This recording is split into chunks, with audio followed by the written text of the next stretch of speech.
All right, welcome to Benson Sports Training's Building the Athlete. I'm Scott Benson, your host, and today with us, we've got Alison Furno. Thanks for being with us today. Please give us a detailed intro of what you're doing, how you're doing it, why you're doing it, and all the good stuff. Okay. Well, thank you so much for having me on. I'm really excited to be here. So I grew up in Phoenix, Arizona. I've been playing volleyball my entire life, starting at 11 years old, and I'm a volleyball coach. I have my own clinics that I run. I coach at a club, and then I also own a volleyball apparel company, and I'm I guess a social media influencer with volleyball. So it really started with me having bad coaches growing up and having coaches that didn't know how to communicate with me, that stressed me out, that made my anxiety worse.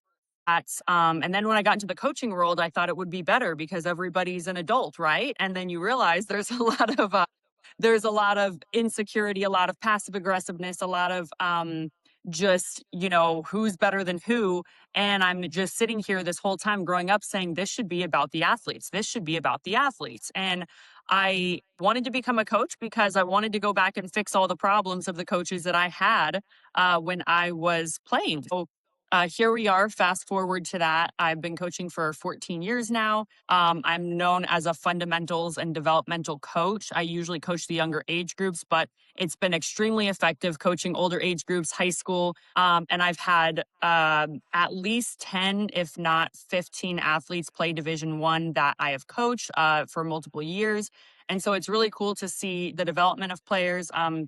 And tons of them play, Division II, Division III, all these different levels. To see kids love the sport, to learn to love the sport, and to really make it a lifelong thing, not for the sake of playing a sport, but because you become a better person doing it. So yeah, I'm happy to be here.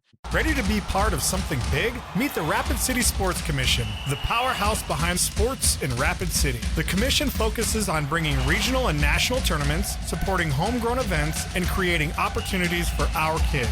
But it's not just games, it's a win-win for all of us. Youth sports fuel our economy. Hosting events in Rapid City means out-of-town families shop, dine, and stay with us, which boosts sales tax revenues too. To get in on the action, visit rcsportscommission.com, where we're all about the hustle. So let's just kind of jump in.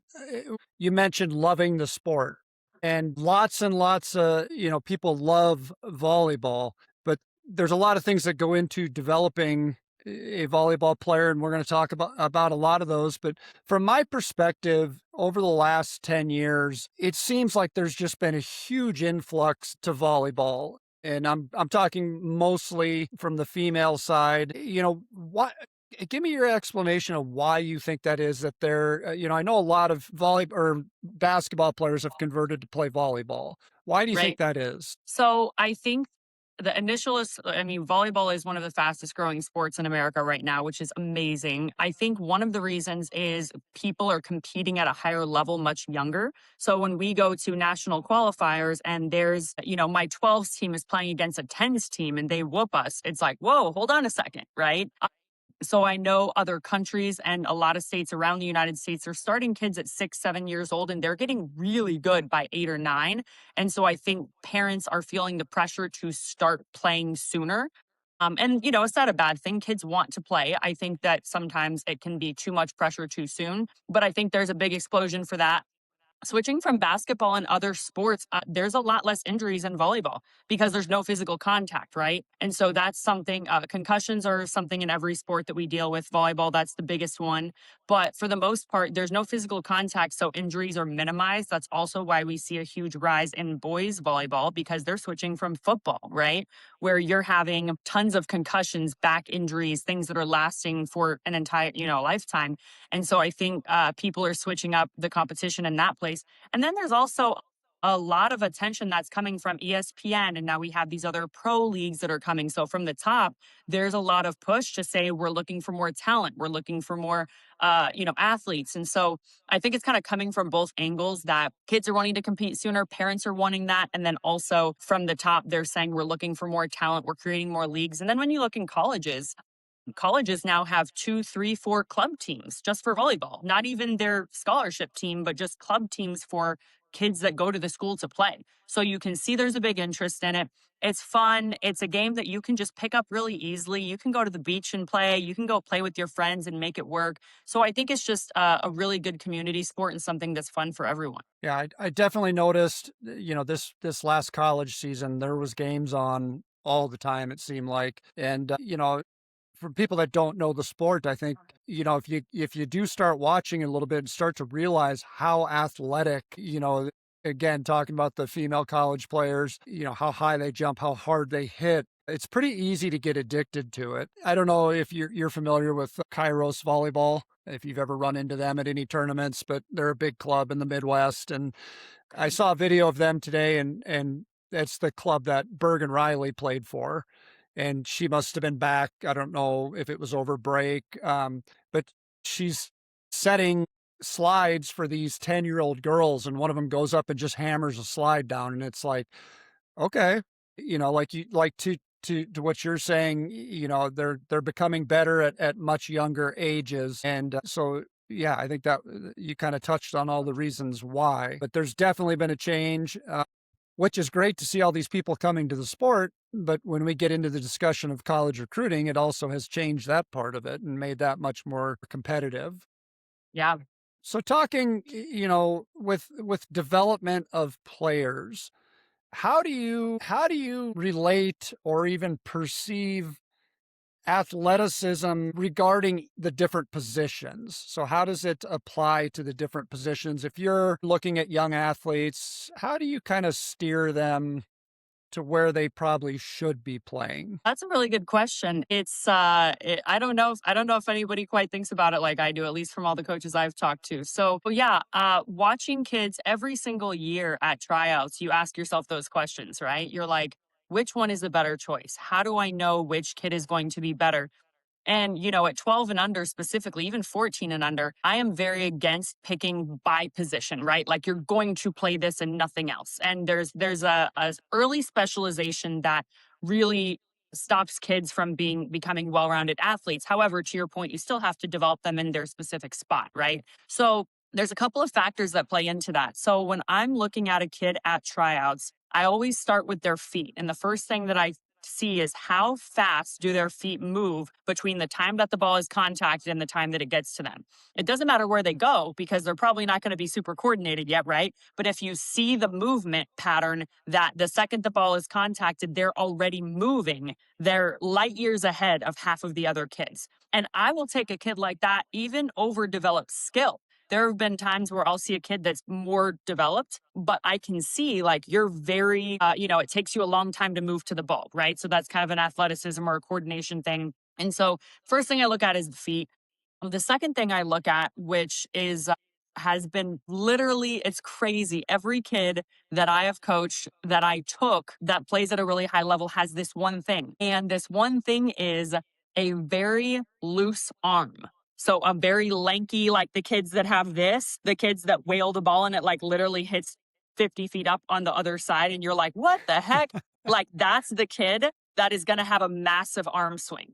And so because I've learned that it's tougher to teach a kid that has really stiff movements. So you see a kid that's going to hit and they're stiff like this and they're, hitting it like a certain way versus a kid that's like this and real loose. And that looseness, whatever you want to call it, makes them a lot more adjustable in their skill development. And so every kid that I've taken that has developed extremely quick compared to kids that have a stiff arm swing when it comes to hitting, serving, blocking, like literally every skill. So I'm looking at their athletic ability. I'm also looking at how do they adjust when I ask them questions, right? How do they respond? Are they upset and going like this when they make mistakes? All the body cues and things that we talk about as coaches.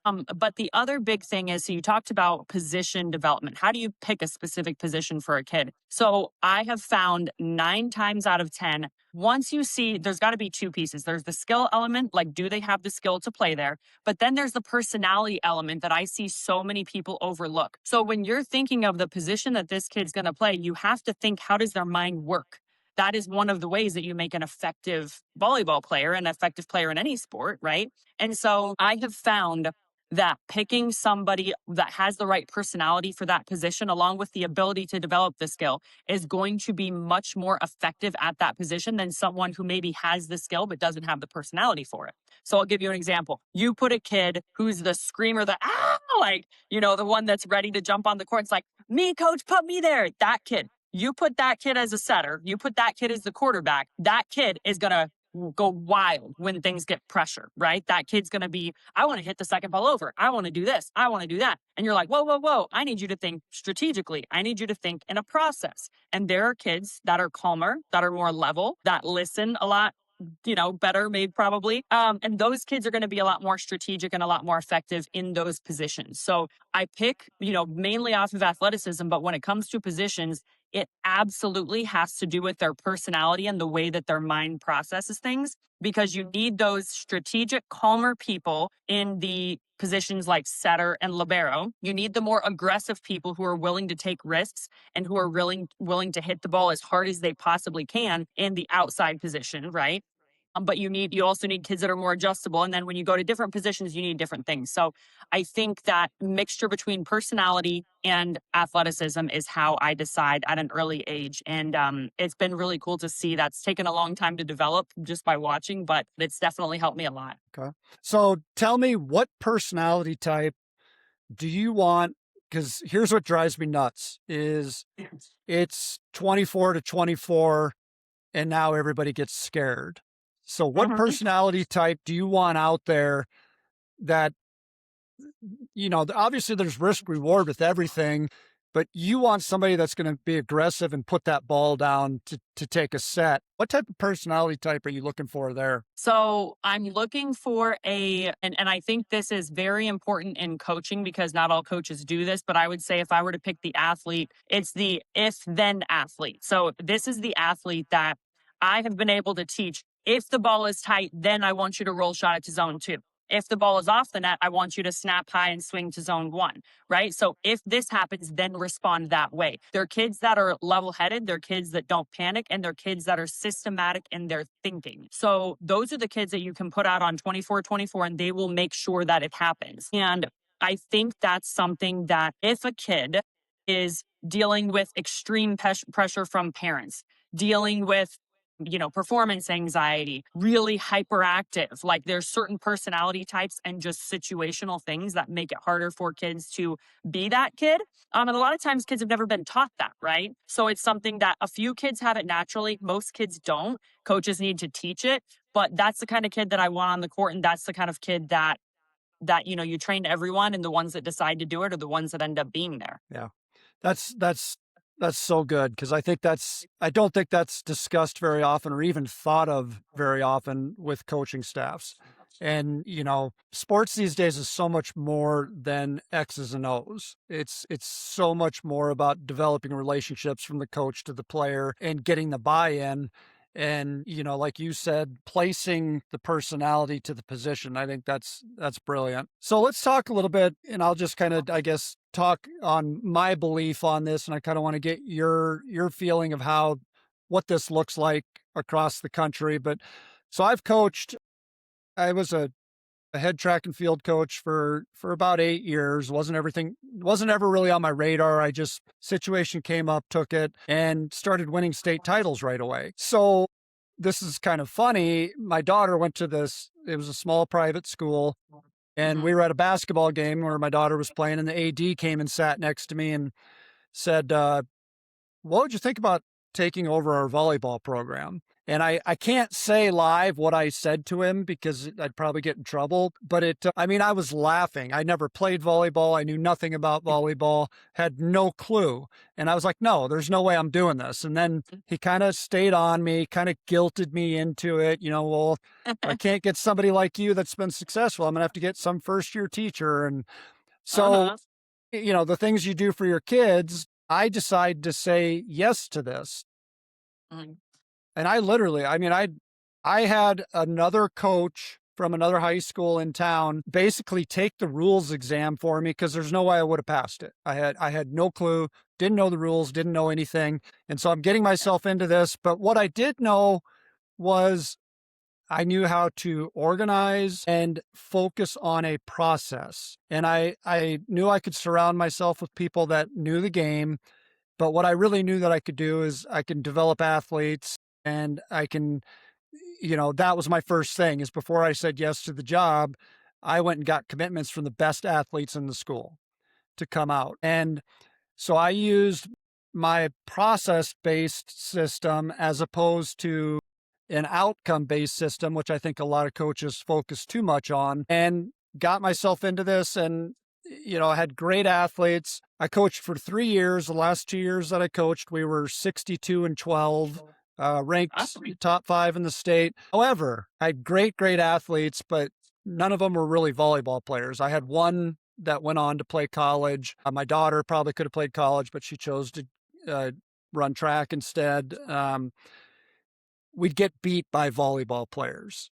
That the athleticism only went so far, and then the kids with on the other side of the net with the higher IQ, the higher skill level, we would struggle with them. And so that's kind of a two-part thing I'd like to talk about. Number one, how do you look at coaching from a process as opposed to an outcome or results based?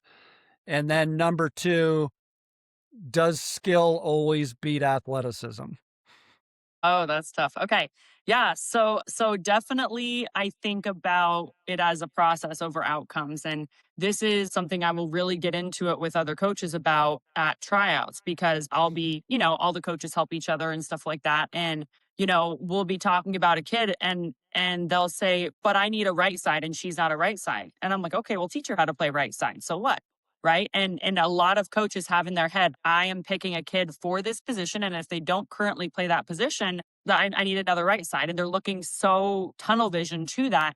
And I think it's so important to say who can get the job done, who has the attitude for it, and who's willing to play wherever. And so when we're talking about process with athletes, it's is the potential there, and you can see that with their attitude. You can see that with do they make adjustments. You can see that with how quick they make corrections. So I think coaches don't think about that enough. They think about the outcome, and a lot of coaches, I will say, I've been around a good amount of high level coaches, and it is scary to me how much there is a lack of understanding fundamentals to the point of, I mean, there are some coaches that are coaching Division 1 college and I've ripped their 12s teams apart, and they're like, "How'd you do that?" And I'm like, "I developed the kids.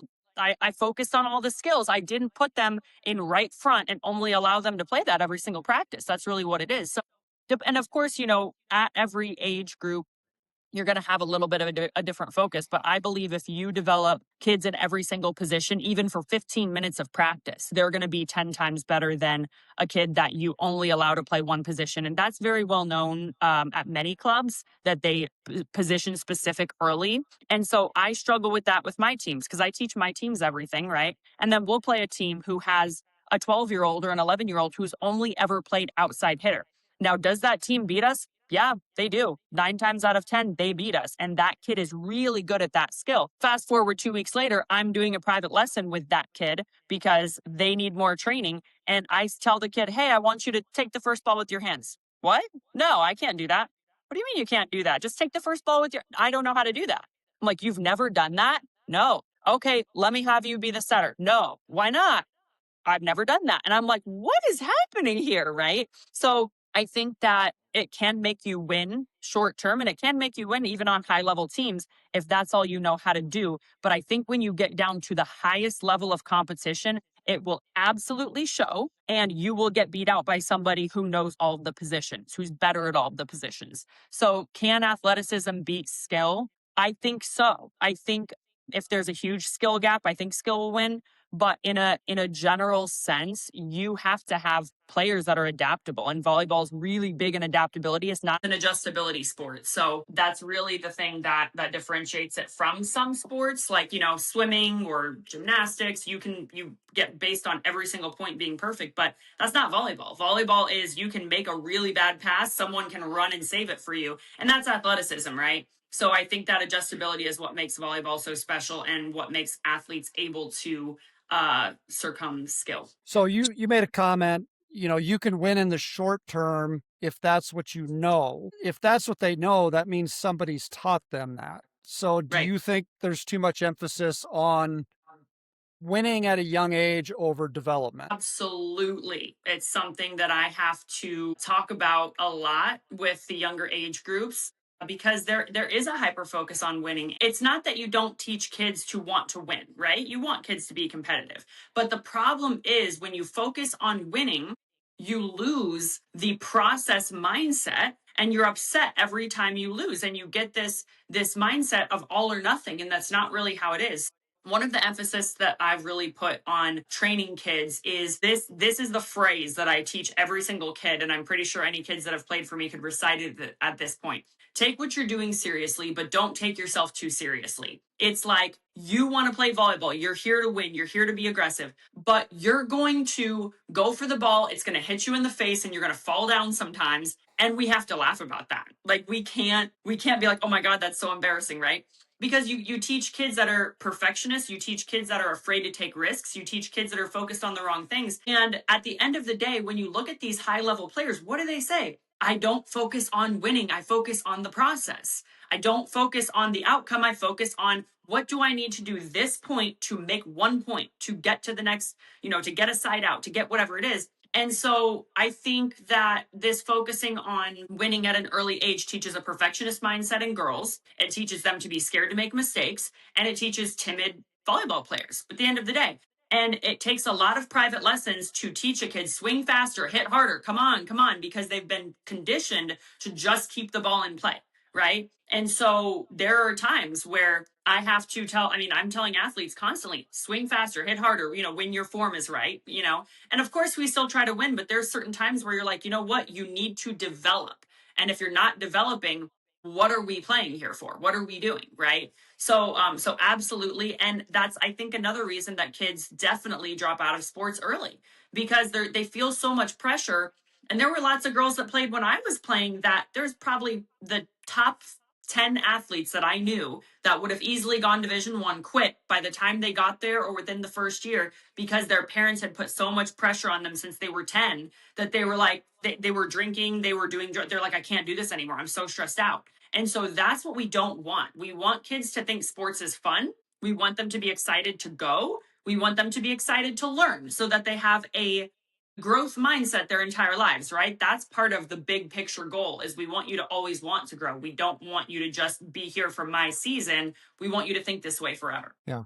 And then another thing that you made a comment on was, training by the age group or emphasis on the age group. So how do you train different age groups from the skills and qualities specific to that age group? How do you change the skill development, say from a youth to a high school to a college player? Or That's a does it great question. change? Yeah, no, and it does. And this is something that a lot of coaches don't get. It's really extremely useful. So I'll give you an example as serving.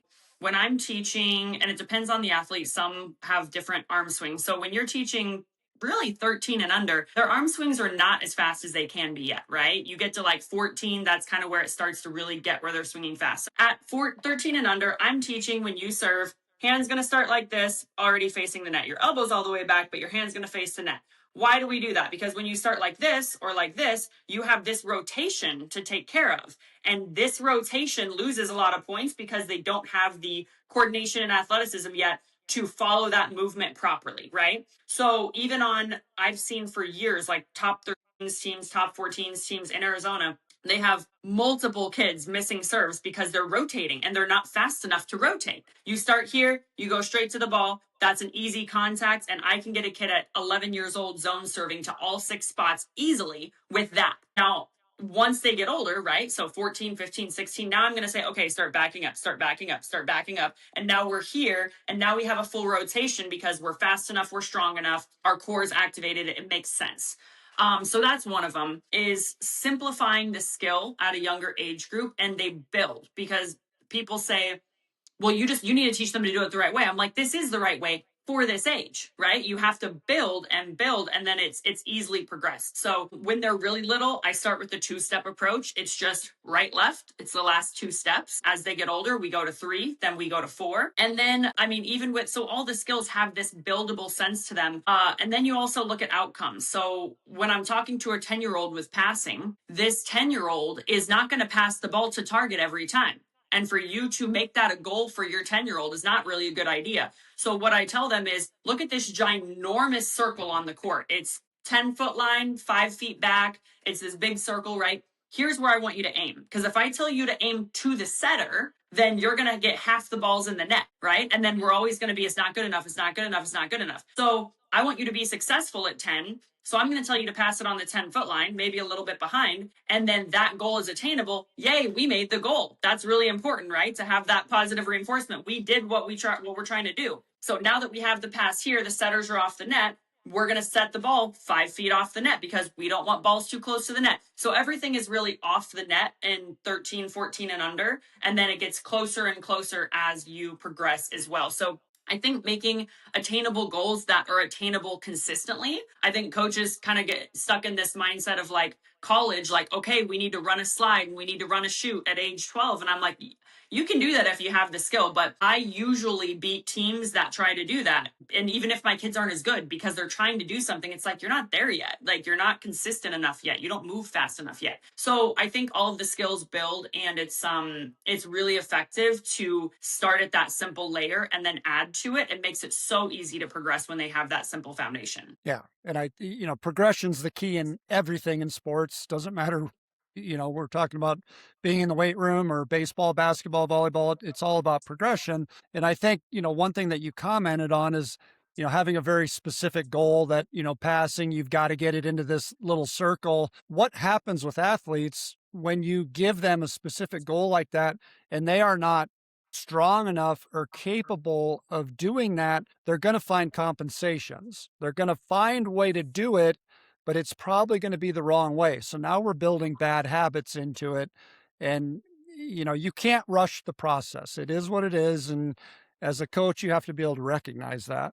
So with Yeah. that said, you said you've been doing this for 14 years. You train athletes differently depending on skill, age, athleticism. But how have you changed over those 14 years? What do you do differently now than you did when you started? That's a great one. So, yeah, I have changed a lot as a coach. I will say the first couple of years that I started coaching, I was a little different, but I would say mainly I coached how I was coached, right? So I was yelling at the kids. I was like, why aren't you guys trying? What are you doing? And I think that I had a lot more of I grew up in the running era where every time you did something wrong, you just run. Okay, run. Okay, run, And that's not always a bad thing, right? My team still runs for sure. But I think what's changed the most in me is I do not attach my identity as a coach to my team's outcome. And that's the big piece of me being able to stay calm in competition. One, because my athletes need me to be the example of staying calm. If I'm telling them to stay calm, and I'm out there screaming and I'm out there, right? How is that going to work? And you see it all the time. It's like coaches are like, what's wrong with you? Why aren't you playing calm? And you're like, well, you're our example, right? So I think I've really learned what it means to be the example that I'm asking my athletes to portray. And so not attaching my identity to my kids' performance means I'm not embarrassed when we lose. Do I hate to lose? Yeah, I really hate to lose. But at the end of the day, it's like, there's only so much I can do. And all I can ask is, what can I do better as a coach? Is there anything that I'm missing? Is there anyone I should move?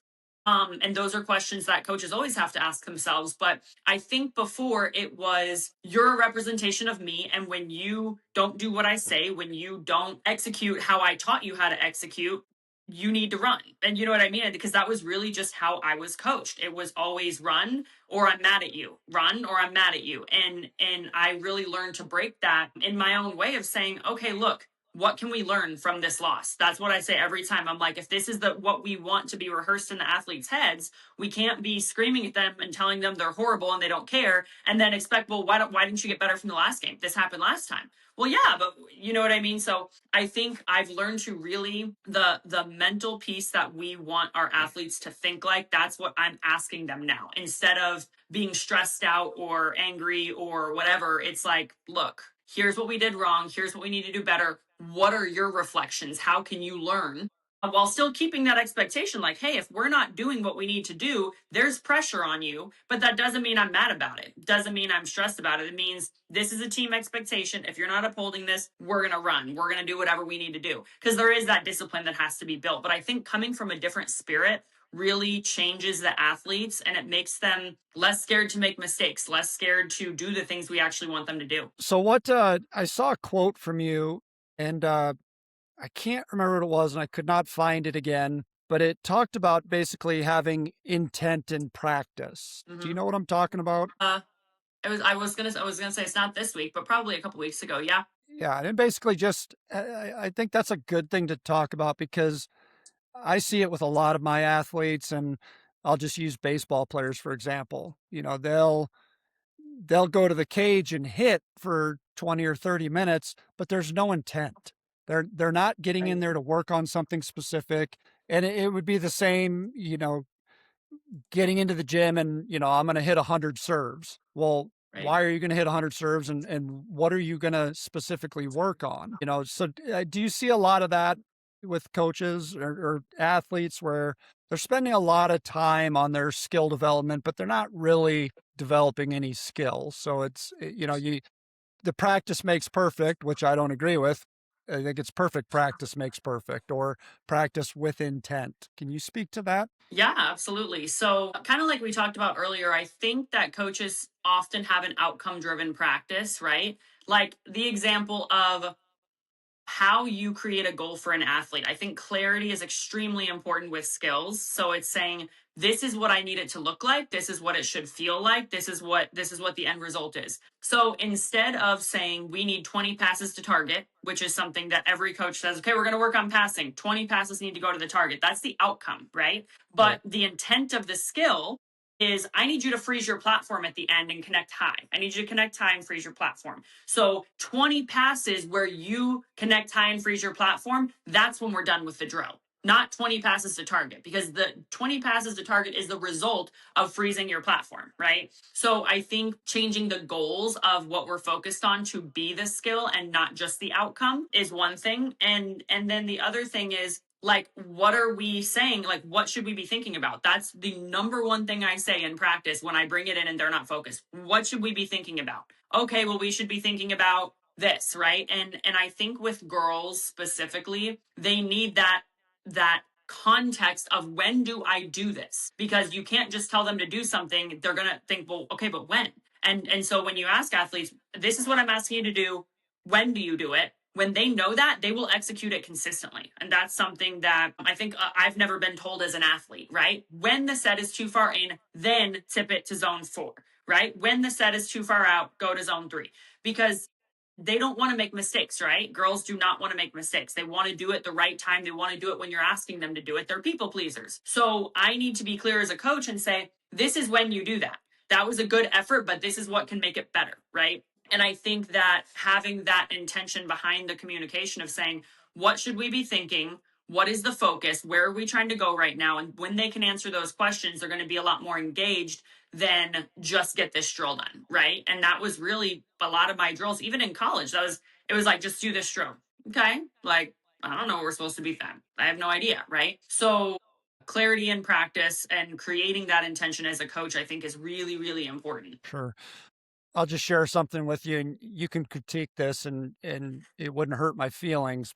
Okay. When I coached, like I said, I didn't understand the game. I mean, 2, 3 years into it, I kind of, understood it a little bit. But so I think if you have a setter that doesn't have the right mindset, who's not that bulldog or that point guard that can control the game, and I had that. I had a girl who had never set before.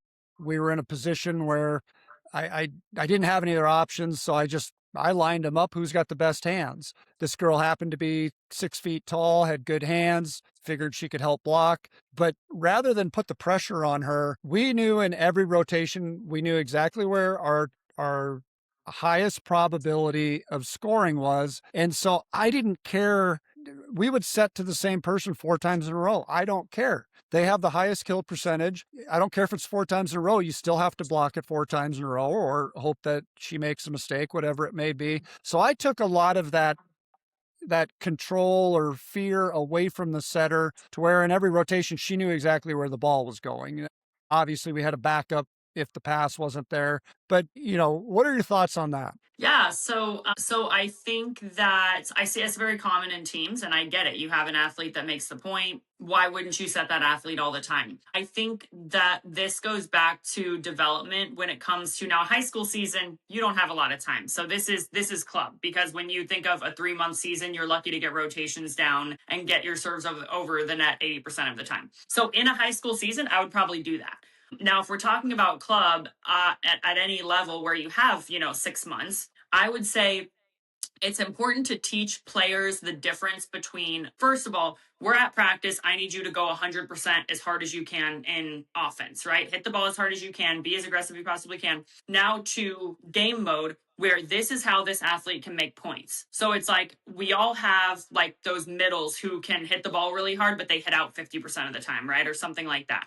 With an athlete like that, I'm teaching that kid, hey, when we get to the game, you're going to take your full approach and you're going to tip the ball to zone 2 every single time, because then I know it's going to go over and in. I know there's a chance we're going to make points. I know X, Y, and Z. But then I can also set all of my hitters a little more effectively and give them that opportunity to see how they do in a game. Some kids perform much better in games. Some kids don't, right? So I like to see that. And I would say at the end of the day, whoever's making the most points will get more sets.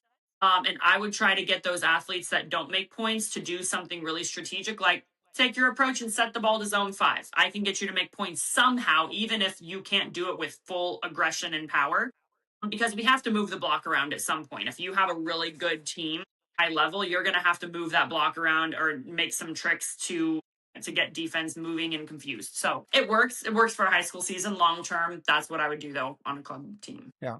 So, I mean, you obviously you find it very, very important to develop and to coach every skill for every athlete. At what point, let's talk about, long-term development from youth, moving into that high school. When do you start them training more position specific? So I think that at the younger age groups, you can develop more possibilities. So it's like at 10s, 11s, and 12s, I'm going to develop 5 setters, right? I'm going to have 5, I'm going to have almost half the team practicing setting because there's a potential that they could be a setter.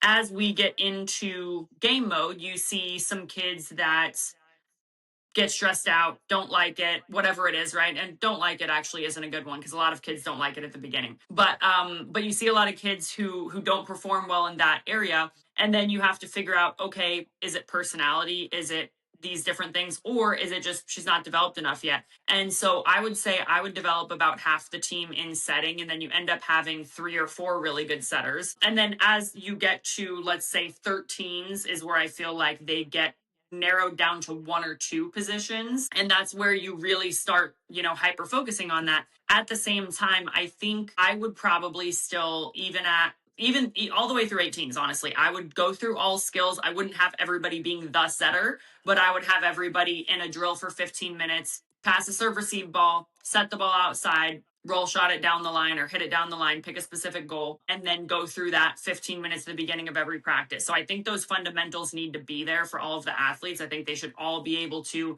pass, set, hit. But then the specialization really comes in, like I said, 13 and up. That's when you start getting hyper focused on it. But that training still needs to be there. If it's not at practice, get some extra reps in sand, right? Do something else where you can just play, and that will give you the repetitions you need to be an all-around player. What's the most common technical flaw you see with younger players? A common technical flaw, there's a lot of them. I would say the form itself is the biggest thing. Coaches don't know how to teach the form, how to have it processed properly. Most coaches don't watch the feet. So I think that's a big thing. And then they find ways to compensate, right? So if you're not balanced in any sport, literally any sport, I watch football, I watch basketball, all this stuff, they all jump the same way. They all jump with their feet apart at a slight angle, away from their target. And so I think that there's just a lack of emphasis on those fundamentals that make it so the kids are inconsistent. And then they find those wacky habits that make it work. But most coaches are okay with it because if you get the outcome you're looking for, right? And I think actually, I will say, broad skill wise, the biggest thing that I've coached for high level athletes that didn't play for me when they were younger is angle passing. So a ball that is outside of your platform. So a ball comes straight to you inside your body, right? Perfectly fine. A ball that comes outside your body where you have to, a lot of players will start in the middle and then they'll swing out. So I'm like doing a demonstration here, but so getting outside your body, opening up and then connecting your platform, you think about a libero or a DS who's playing middle back and they're covering all the way down the line for a hard driven ball that's all the way down the line. There's no way you're going to get your body around a ball that's 10 feet away from you. That's a fast, hard ball.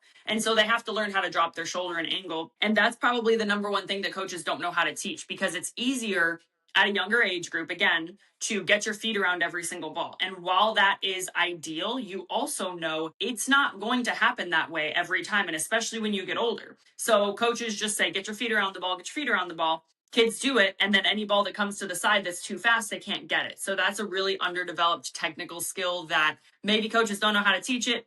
Maybe it's just easier to get your feet around the ball, but I have to prepare them for what's coming next. I can't just say, well, this is what I need right now, so let me just do this because it's easier. And again, we do see losses for that. We really do, because when you're really developing kids, it's going to come at a cost. And parents don't like that. Parents are like, we're on the top team. And I'm like, look, I get it, but I want your kid to be a winner at 13, 14, and 15, not down to the threes team because their fundamentals aren't correct. So it's one of those things that you have to kind of take you pick one or the other, but I think developing is much more important for the long games. So do you hammer repetition with the tried and true different drills, or do you try to introduce a lot of variety? Which kind of direction do you go there? I think the simpler drill, the easier it is for the athlete, the more they can focus on their fundamentals. I think all of the wacky, crazy drills, while I do some of them for like fun, in a general practice at my practices at every single age group, I have about 3 drills I do all the time for club. And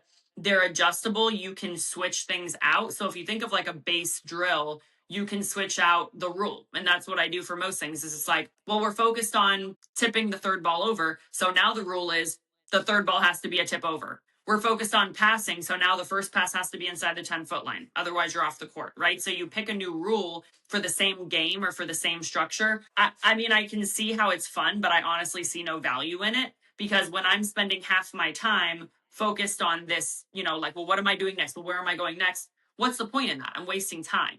So I find it to be better to focus more on the fundamentals. Now, do kids find that boring? Yeah. And we have to talk about why it's not boring, because Stanford still freezes their platform and holds it and looks at it and makes sure it's facing, and so we have to talk about some of those things. But I think overall, as long as the kids are working on fundamentals, and then they get to play at some point. But again, the structure of playing, it's like, why make 50 different games? Because now they're thinking about the game other than like the skill we just worked on. So I really like to keep the focus on the skill and just keep the drills simple. Okay, so we're going to get to the athletic development part of it. I've got kind of a question that's going to be away from everything we've talked about. Okay. So I've been around it enough with girls, and I just see a lot of coaching dynamics, and I'm talking high school girls with female coaches. Mm-hmm. Sometimes, I mean, it just seems more often than not, there's just a ton of drama involved. And I don't know if that's something you could speak on as to, what's your opinion on that? But I've seen it, not just teams that my daughters have played for, but other teams where it blows teams up. And Yeah, what are your thoughts on that? I sure can, because I've been on those teams. So, and I see it all the time. I think the first thing is there's a lack of that separation where my team's performance is not a reflection of my identity. That is the biggest thing. So when we're losing, it's personal, right? It's personal to me because we're losing and you don't care. You didn't do what I said. We're shifting the blame. We have all of the different ways that we can blame each other. And I think it's also knowing how to address drama in a very, what's the way to say it? A very clear way that doesn't show favoritism to one side. And that's a problem that, if we're talking about this, has to be addressed as favoritism. Coaches have favoritism and it's completely wrong. You can have kids that you get along with better. I get that. Every year there's kids that come up and talk to me more than others, right? There's kids that tell me jokes and do that. And what am I going to do? Of course I'm going to talk to this kid more because she's trying to talk to me, and that happens every year. But what you can't do as a coach is go, oh, but she's just so sweet. I just love when she's on the court. That's a favoritism, right? You can't just have these kind of subjective viewpoints of your athletes and say, like, she just works so hard. Okay, I get that she works really hard, and I can in my head have a bias and say, like, I want to put this kid in more because I really like, her effort and how it looks, versus another kid who's working really hard, but she kind of has an attitude, or she kind of has this or that, something that I need to work with, instead of me going, I'm not going to play her as much, right? Like, I needed to go up and talk to that kid. I know you're trying, but this is what your face is showing me. How can we fix that? And 9 times out of 10, that kid goes, I do. I didn't realize that I was doing that. I didn't know. And I'm like, okay. And I'm like, I know you're trying. So this is what I want it to look like. And they go, okay. And they start trying, right? And so I think oftentimes there's drama created because kids don't have clear expectations. So they are doing what they know how to do. And then coaches end up getting favorites. And everybody can feel that, right? Everybody knows, okay, well, this girl's going to play all the time. Playing time doesn't always equate to favoritism, but oftentimes it does. And I remember, I was not a favored athlete because I was the quiet athlete. So I would ask coach, I'd be like, what can I do to get more playing time? My stats are top 6. What do I do? And they're like, well, and it was like, they were always mad at me because I wasn't talking, but I didn't understand that. I was like, what do you want from me? I'm doing everything you're asking me to do. And they're like, well, you're not communicating. I'm like, what do you mean? Like, what, and so being able to give that clarity to say, when you're speaking, it's not loud enough. When you're opening up or doing this is what I'm seeing, versus another kid that's doing this. And so when you give kids clear parameters, that eliminates a lot of drama. And as a coach, even at I have to, I'll hear them say something, instead of going, all right, everyone, bring it in, and kind of ignoring it. I'd be like, hey, don't say that to her. That's your teammate, right? Like, you got it. Hey, don't do that. Like, we don't talk like that here. And so we, and it's every year we have, because they're kids, right? You have an instant where somebody says, she slapped my hand too hard. She did this, she did that. And I'll say, okay, look, all of us are going to come in and talk about this. Here's my expectation for you. If I find out that you have an attitude, or you say one negative thing about your teammate, you guys are going to be running for so long, you're going to become track stars. I tell them that at 10. I'm like, don't mess with me. You will not talk bad about each other. I'm like, if you have something to say, come tell me and I will help you through the problem, but you will not go and speak negatively about your team. So you have to set the expectation that this is a hard no for me. And then you have to, again, take your bias out of everything. It's got to be an objective place where you just look at the skill. You ask your assistants, is this the right thing? Am I doing the right move? Do we need to work with this kid more? So that they have a clear playing field, and that takes away the drama. And like I said, the other biggest thing is just taking yourself out of it, that your identity is not in your team. And it just, too many coaches take it personal and take it out on their kids. And I've had so many coaches do that to me and do that to my team. And it was just horrible. It was horrible experiences. I would just get in the bus and cry, because it's like, everything's our fault. Everything's our fault, right? And there was never the coach asking us what we can do better and how we can improve. So I think coaches and teams are a lot more effective when there's a lot of objective truth and a lot of clarity in those conversations. Yeah, those are great comments. So let's switch gears to off the court. How much emphasis do you put on athletic development? I know you work with a lot of younger volleyball players, but even at that age, moving all the way through, what type of emphasis do you put on the athletic development? I think that off the court is super important. There's different levels to this. And so when you talk about 12 and under, there is the type of mental development that needs to be done is one, understanding why hard work is fun. Two, understanding that pressure is again fun. So developing these simple things like why are like even though we like volleyball, why are we here? Why are we wanting to push ourselves so hard? Because that's that initial shock, like, oh my God, this is hard, right? So I think at that level, the other thing that's really important at 12 and under is developing imagination. And this is something that, you comes full circle when you're 25, you're standing in a bed of grass saying, okay, I need to imagine myself prosperous and, whatever it is, right? But as a kid, you're supposed to be doing that. Like as a kid, we have lost so many of these things so I actually had my team this last week. And this works way better for 11s than it does 12s and 12s than it does 13s. The younger, the better. I told them, I said, okay, we're going to work on hitting right now. Here's the approach. Okay. Here's you know how to do the approach. I need you to close your eyes, put your head up against the wall for 10 seconds. And all I want you to do is picture yourself doing it really well. Picture yourself taking the approach, jumping, reaching, snapping your wrist. And we did that. And we came back and I said, what did it look like? And I went through all the girls. What did it look like? And a lot of them were really goofy. They're like, I hit it so hard, the ball was on fire and it went through the bottom of the floor, And I was like, great, that's amazing.